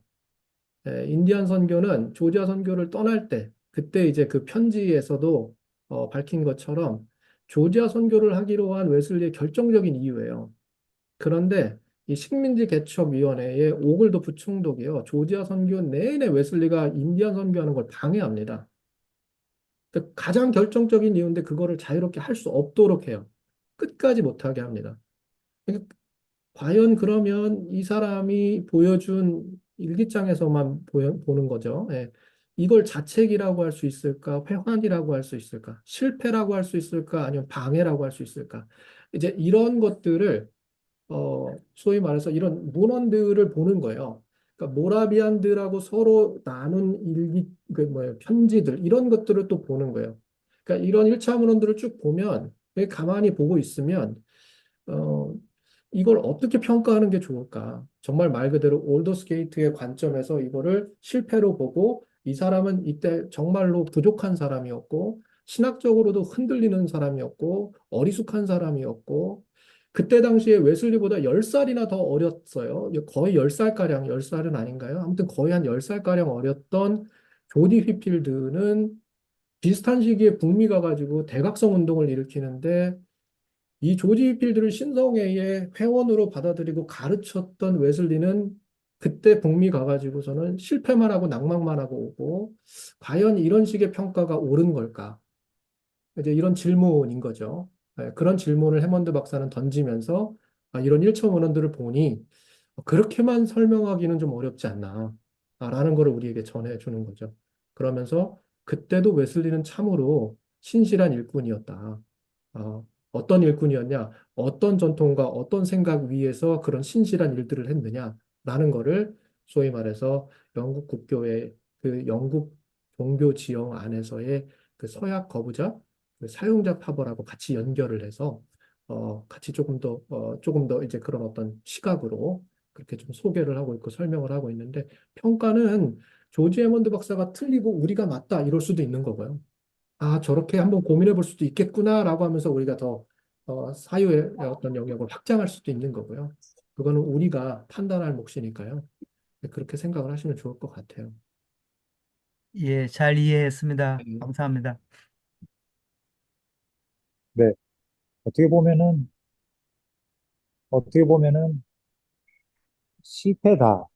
이제 이런 너무 단순한 결론보다는 실패도 있었지만 또 성취도 있었고, 아까 말씀한 대로 반대, 그죠? 실패라기보다는 반대에 부딪힌 것이다. 초대교회적인 이상을 또 거기에서 목회적으로 펼쳐보려고 하는 데 있어서 많은 반대를 겪었다. 이런 것도 굉장히 의미 있는 그런 또 저기 뭐 관점인 것 같습니다. 그렇지만 이제 우리가 또 빠지지 않았으면 하는 것은 그럼 또 실패는 아니다.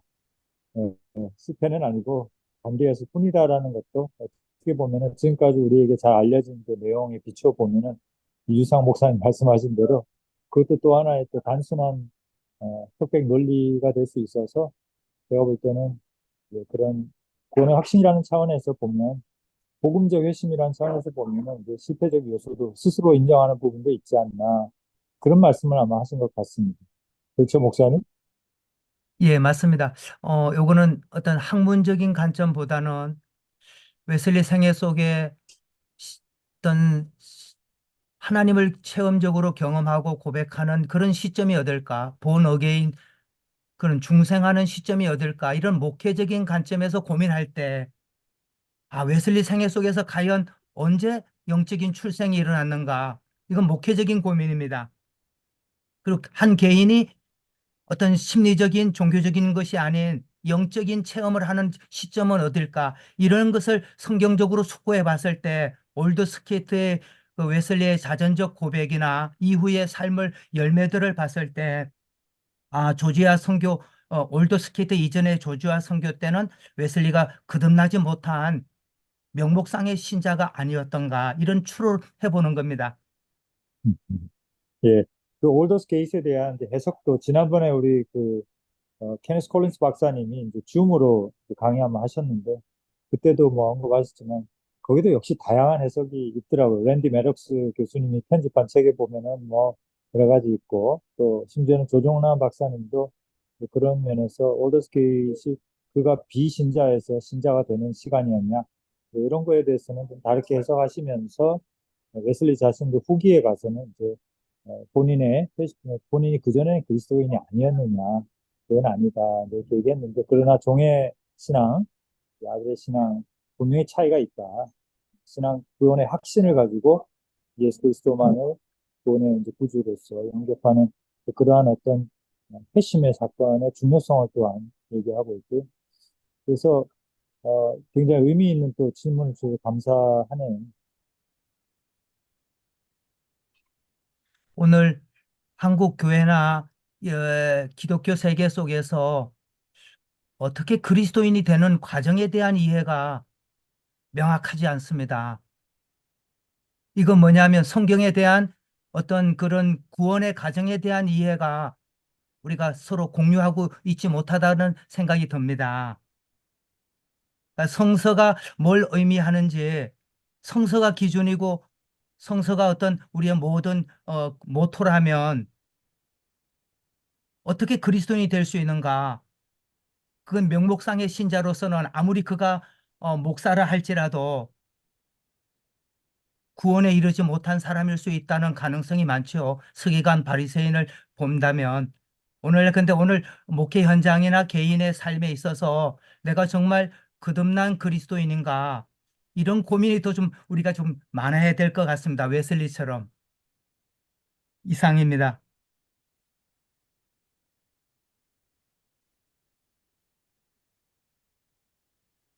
시간이 된다면 유 박사님, 그 책을 소개해 준 것 중에 한 권이 있는데요. 8페이지에 나오는데 케네스 크랭넬, 우리의 교리들. 혹시 이 책 기억나시면 이 책에 간단히만 좀 소개해 주실 수 있을까요?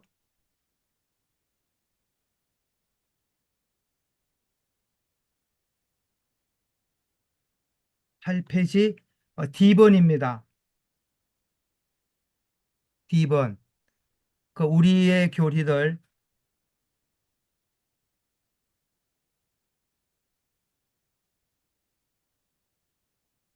제가 어, 구글에 들어갔더니 이 책 네네네. 목차가 잘 안 나오더라고요. 저도 기억이 잘 안 나서 내용이, 아, 네, 아, 이런 거를 다, 네. 그러시죠. 네, 예. 이거, 나중에 우리 네, 웨슬리 신학연구소 네. 카톡방에 조금 우리 유재성 교수님이 한번 훑어보시고 기억나시면 좀 올려주시면 좋겠고요. 사실 제가 좀 무리한 연구 주제를 부탁을 드렸어요. 이 웨슬리 신학의 현대적 그 동향이라는 주제가 너무나 방대한 주제인데, 그래서 제가 좀 죄송한 마음이 있었는데, 그래도 이렇게 훌륭하게 12가지나 되는지 저도 몰랐어요.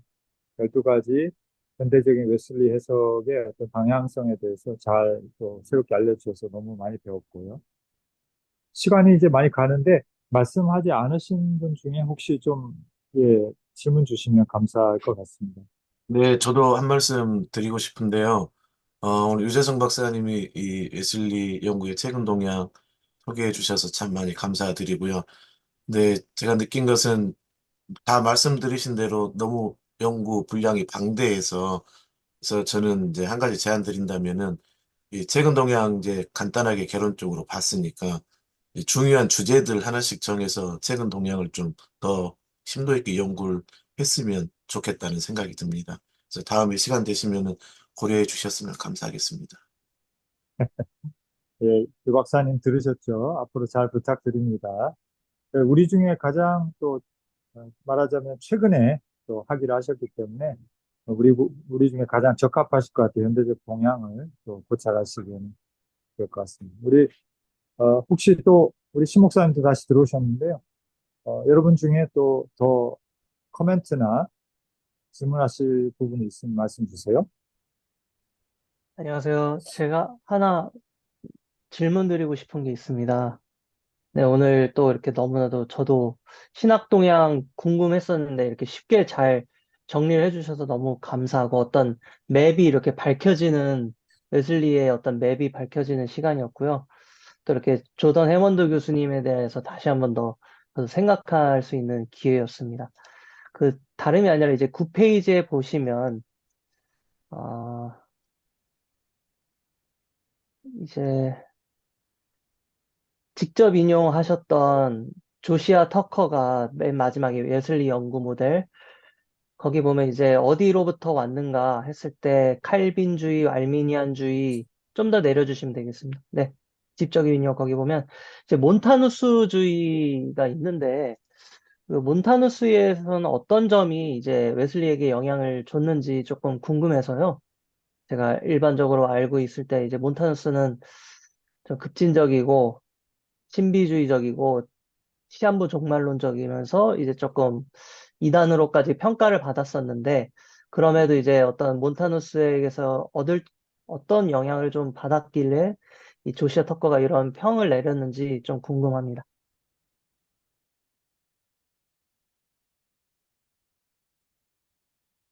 네. 제가 요거를 좀 더 정확하게 이렇게 딱 드리면 좋은데, 그래서 제가 책을 찾고 있는데 시간이 없을 것 같아가지고 그냥 있는 것만 좀 말씀을 드리면, 말씀드린 대로 이제 몬타누스주의는 그 이제 뭐, 그,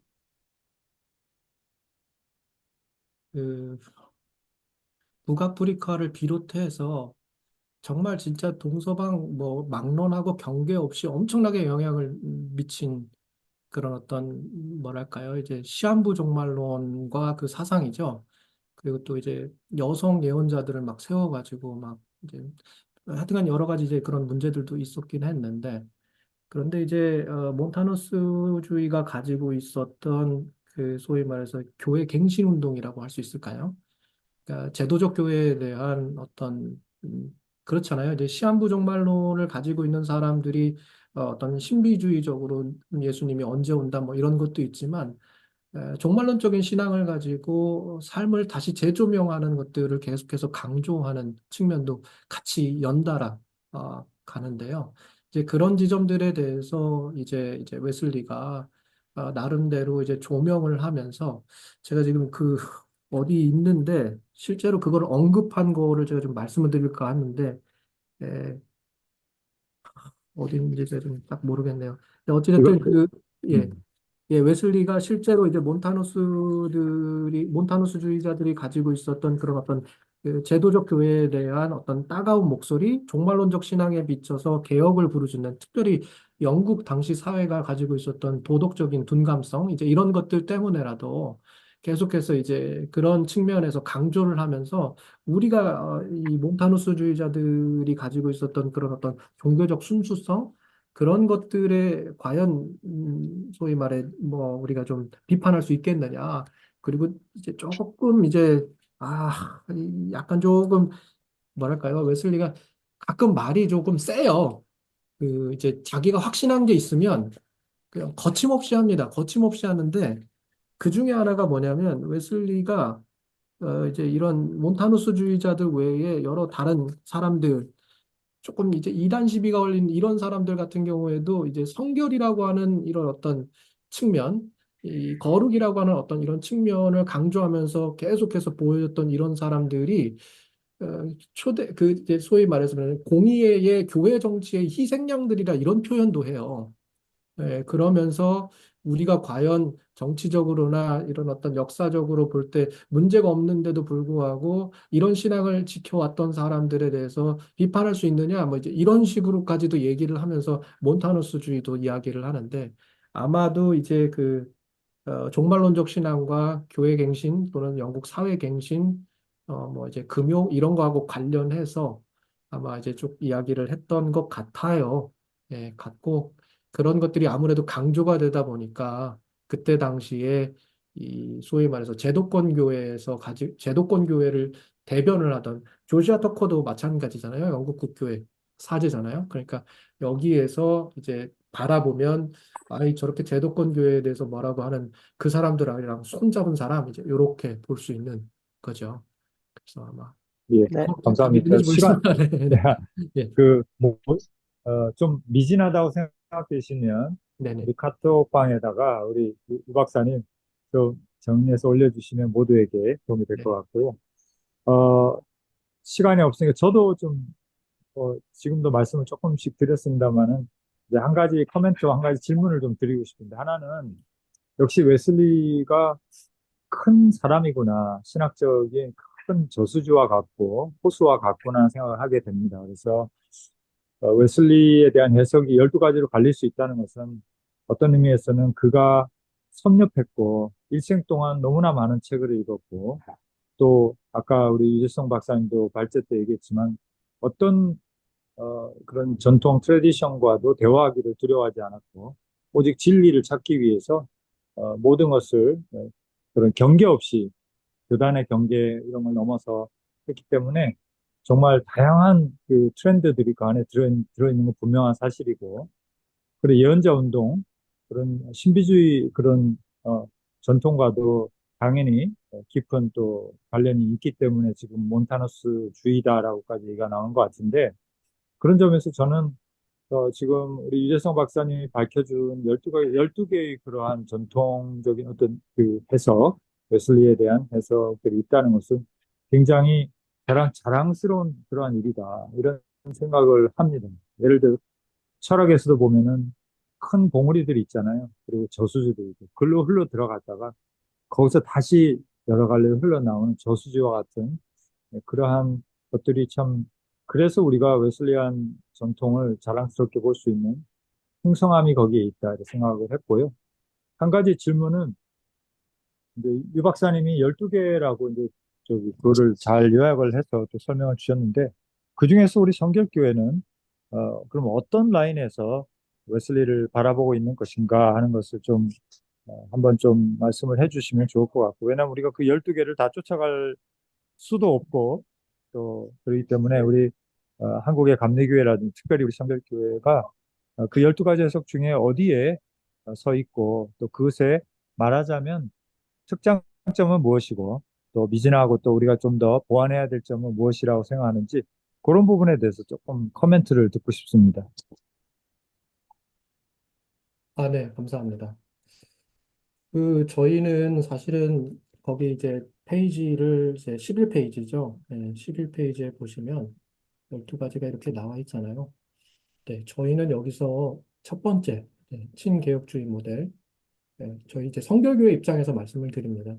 친개혁주의 모델, 그리고 두 번째, 네, 루터파 경건주의 모델, 네, 그리고 세 번째, 청교도 모델, 네, 그리고 여덟 번째, 오순절 성결운동 모델, 네, 그리고 11번째하고 12번째를 사회적 성결이라고 하는 큰 우산 안에서 우리가 수용을 하고 있습니다. 그렇게 좀 보시면 되겠고, 최근에 어찌됐든 웨슬리를 조금이라도 신학적으로 좀 더, 그러니까 저희가 이제 웨슬리를 이제 실천신학자라고 부르는 이유가 있죠. 이제 제가 이거 책을 조금, 저한테 떨어지는 건 아무것도 없는데 그냥 추천을 드리면, 제가 이제 번역한 책이긴 한데, 네, 안 보이시나요? 간추린 메로디스트 핵심 교리란 책이 있습니다. 네, 이게 아니, 저희 학교에도 한번 오셨던 테드 캠벨 교수님이라고 계세요. 네, 이분이 이제 남감리 대학의 이제 청교도 전통의 역사신학자 하신데요. 여기 보시면 웨슬리와 웨슬리의 후예들이 가지고 있었던 교리에 대한 생각이 지금 소위 말해서 이제 개신교 스콜라주의라고 우리 사실은 김성호 교수님께서 훨씬 더 잘해주실 수 있는 내용들인데 예, 소위 말해서 어떤 신학적인 엄밀성, 어떤 정합성이죠. 이런 것들을 추구하던 어떤 그 흐름이 무너져 내렸을 때에 웨슬리가 등장을 하는데요. 어, 말하자면 그렇기 때문에 웨슬리는 메소디스트와 메소디스트가 아닌 것들을 구분을 할 때 어떤 특정 신학과 교리에 기대지 않고요. 그 정도에 굉장히 많이, 그러니까 여기서 정도는 디그리를 말합니다. 디그리. 예, 말하자면 얼마나 우리가 소위 말해서 하나님을 사랑하고 얼마나 우리가 성경적인 성격을 실천하고 하는 그 정도에서 말하자면 그 메소디스트와 메소디스트가 아닌지. 그래서 그 보시면 신도회하고 이 조직하고 소그룹을 나눌 때 웨슬리가 보면은 이쪽 소그룹에서 저쪽 소그룹으로 나누는 그 구분점도 바로 다 그 정도에 있어요. 그 디글이에요. 그 질문에 대해서 어떻게 응답하는지에 따라서 회원이 여기로 갈 수 있고 다음 레벨로 갈 수도 있고 이제 이렇게 구분을 하고 구별을 합니다. 그러니까 특정 신학과 교리나 명제에 당신이 동조하느냐 아니냐가 아니라요. 그래서 웨슬리가 이제 굉장히 그런 실천을 굉장히 많이 강조를 하는데 그런 측면에서 최근에 이제 말하자면 웨슬리가 그러면 신학적으로 전혀 지금 무지한 사람이냐? 그런 거 아니다. 웨슬리는 철저하게 기독교 서방 전통에 입각해서 왔다라고 하는 거를 계속해서 좀 이야기를 하다 보니까 굳이 제가 얘기를 하자면 첫 번째 친개혁주의 여기 모델하고요. 루터파 두 번째 경건주의 모델하고 세 번째 청교도 모델. 청교도 모델은 제가 여기다가도 써놨지만 구원의 길 또는 구원의 질서라고도 하는데요. 그 이제 소위 말해서 그 밑에 잠깐만 봐주실 수 있을까요? 죄송합니다. 조금만 내려주시면 조금만 내려주세요. 조금만 더 내려주세요. 네. 거기 보시면 구원의 길 있죠. 로마서 8장 29절로 30절에 근거해서 청교도 전통에서 많이 이야기하는 거예요. 미리 정하시고 부르시고 의롭게 하시고 영화롭게 하시고 하는 소위 말해서 이제 칭의부터 해가지고 쭉 해가지고 성화와 영화까지 이루어가는 이 구원의 길, 구원의 서정. 이게 이제 웨슬리 사상 안에서 굉장히 크게 자리 잡았고 우리가 또 인정하고 있고 하고 있는 거잖아요. 그래서 조금 다시 올라가시면 네, 네. 좀 더 다시 올라가시면, 네, 그런 측면에서 이제 청교도 모델을 우리가 좀 지향할 수가 있을 것 같고요. 세 번째까지. 그리고 서방 전통에서 신학적으로 웨슬리를 조금 더 탄탄하게 가지고 가려면 아우구스티누스 전통 이야기를 해야 될 것 같고요. 그리고 나서 오순절 성결운동, 그리고 사회적 성결이라는 큰 우산 안에서 기독교 윤리신학 모델과 해방신학 모델까지가 우리가 성결교인으로서 우리가 웨슬리를 바라볼 때 주로 가질 수 있는 어, 그런 어떤 해석 모델이고 접근 방식이다. 이제 그렇게 말씀드릴 수 있을 것 예, 같습니다. 감사합니다. 이게 좀 네. 더 사실 주제가 방대해서 시간을 가지고 토론을 해야 되는데 또 우리가 현실적으로 또 정해진 시간이 보통 우리가 10시부터 11시 반까지인데 조금 오버가 된 것 같습니다. 오늘은. 그래서 오늘은 아쉽지만 제가 이렇게 정리를 하고요. 그 저는 그런 생각이 들어요. 오늘 이 발제를 들으면서 우리 성결교회 신학을 이제 우리가 정의할 때, 요약할 때 복음주의 그리고 웨슬리안 사중복음이다라고 이제 뭐 그렇게 얘기를 하는데 어떻게 보면은 이것이 웨슬리 신학을 한정하는 디파인 해주는 앞뒤로 예, 그러한 또 역할을 하는구나 하는 생각이 듭니다. 그래서 그 전통 우리가 서 있는 전통이 서로 간에 상호 간에 서로를 규정하면서 우리는 이러한 웨슬리 해석을 받아들이고 있구나라는 것이고 어떻게 보면은 복음주의 전통이 가장 위대하고 중요하다고 생각이 됩니다. 왜냐하면 우리는 뭐 칼뱅주의가 칼뱅을 우상화할 수 없듯이 그렇죠. 웨슬리가 웨슬리를 우상화할 수 없고 실제로도 보면은 웨슬리가 가지고 있었던 종말론이라든지 은사 중지론 이런 것들은 사실 지금과는 많이 다르거든요. 우리 현재 우리 입장과는. 그러니까 계속해서 발전과 개정이 이루어져 왔고 웨슬리 신학 자체도 이렇게 보면은 웨슬리가 헌신했던 그 성경을 최고의 권위로 놓고 무엇이 성경적 그리스도교인가를 찾고 그것을 실천하고자 몸부림쳤던 그 지점이 아마 가장 우리에게 중요하지 않나 하는 생각이 들고 그렇지만은 이제 뭐 우리 모두가 공감하듯이 웨슬리만큼 교회 역사에서 성화의 복음을 명확하게 드러내고 일관되게 주장하고 실천했던 그런 위대한 그런 사람이 없었기 때문에 성결 복음에 있어서만큼은 아마 우리가 웨슬리를 싱글아웃해서 지정해도 좋을 정도로 위대한 그런 신학자라고 생각이 됩니다. 그래서 예, 너무 감사하고요. 또 우리의 서 있는 지점도 볼 수 있었고, 또 우리가 참고해야 될 수많은 전통과 해석이 있다는 것도 다 보여주셔서 감사하고, 우리 마지막으로 신 목사님 그 코멘트 짧게 해주시고 한번 기도해 주시고 마치면 좋을 것 같습니다. 네, 수고들 많이 하시고 우리 이렇게 좋은 웨슬리 신학의 학문적인 부분을 저도 기대하고 오늘 공부를 했는데 다시 이제 좀 글을 읽으면서 또 자세히 공부하도록 하겠습니다. 우리 학교의 그런 지식과 학문이 우리 개인, 가정, 특히 우리 섬기시는 교회 안에까지 잘 이렇게 흘러들어가기를 소원합니다. 자, 기도하겠습니다. 하나님 감사합니다. 이 땅에 존 웨슬리를 보내주셔서 중생 이후에 방황하는 갈등하는 많은 주의 자녀들에게 온전한 성화의 길을 가르쳐 주시고 또 그 은혜를 받을 수 있는 구체적인 성결 목회의 선구자로서 세워주신 것 감사합니다. 자랑스러운 웨슬리의 후예들로서 우리 주님 부르시는 그날까지 이 복잡한 세상 속에서 거룩한 성화의 복음을 전하는 우리 모두가 되기에 도와주시옵소서. 있는 처소마다 주의 사랑과 은혜와 기쁨이 넘치는 목회, 연구, 또 여러 가지 기관에서 일하시는 주님의 일꾼들에게 한량없는 사랑과 축복으로 함께하여 주시옵소서. 우리의 모든 죄를 용서하시고 우리의 마음을 온전히 성결케 하시기 위하여 십자가의 물과 피를 쏟아주신 우리 구주 예수 그리스도의 이름으로 기도하옵나이다. 아멘. 네, 감사합니다. 또 12월 달에도 그 첫째 주에 또 설교 연구 모임 계속해서 웨슬리 설교 읽는 게 가장 또 중요한 것 같고, 또 셋째 주에는 우리가 저기죠, 김영선 박사님 모시고 찰스 웨슬리의 찬송가에 관해서 발제를 들은 아주 성탄에 걸맞는 주제를 우리가 선정하게 된 것 같은데, 우리가 잘 모르는 게 많습니다. 찰스 웨슬리의 찬송 시에 대해서 우리가 좀 더 배우는 시간을 가질 계획입니다. 자세한 것은 또 신문에도 공개하고 우리 카톨릭 즉 카톡방에도, 연구소 카톡방에도 올려드리도록 할 테니까 여러분 바쁘시더라도 꼭 시간 내셔서 들으시기 바라고, 우리 학생들도 이렇게 함께 해주셔서 고맙습니다. 감사합니다. 맛있는 점심 하시기 바랍니다. 고맙습니다. 감사합니다. 네.